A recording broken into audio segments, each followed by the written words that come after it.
गुलाबराव पाटील यांनी बच्चू कडूंवर थेट आव्हान दिले आहे. त्यांनी म्हटले, एकदा पाळदी गावात येऊन तर बघा, म्हणजे जमीन खेळ, विकास कामं आणि लोकांच्या प्रश्नांसमोर खंबीर उभं राहता येतं का हे प्रत्यक्ष पाहावं. पाटील म्हणाले की नेत्यांनी तळागाळात जाऊन जनतेच्या हालबोला ऐकायला हवेत. फक्त टीव्हीवर किंवा सभागृहात तर्क करून होत नाही. पाळधीसारख्या गावात विकासाचे खरे प्रतिवेदक लोकच आहेत.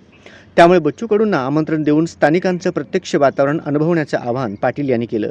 या वक्तव्यामुळे राजकीय वर्तुळात चर्चा होतीलच. काही लोक आहे ना चमको आहे, ते त्यांना माहिती होतं 28 तारखेला हे डिक्लेअर करणार आहे आपण कृषी अधिकारी आणि कलेक्टरच्या मीटिंग मध्ये. तर त्यांनी तो मूर्चा बरोबर त्याच टायमाला काढला. म्हणजे कसं आड्याचं बस टंटन चमूडणं. अरे बाबा उन्मेष दादा, तू 5 वर्ष खासदार होता, ती बोंब पडली तुझी रे, कुठे चाला नाही बाबा तू. आता काय शेतकरी सांगतोय मोर्चे पिरचे, तो तुमचा धंदा नाही, तो आम्हाला धंदा आहे, आमचा धंदा आहे. आणि शिंगाडे काढत का 10-20 लोक आहेत का हो. बच्चू भाऊ म्हणले की गुलाबराव पाटलाच्या घरी मोर्चाकडे तू येणार काका, पाहिजे इथं देख तू ये जाव एक सगळा गाव मा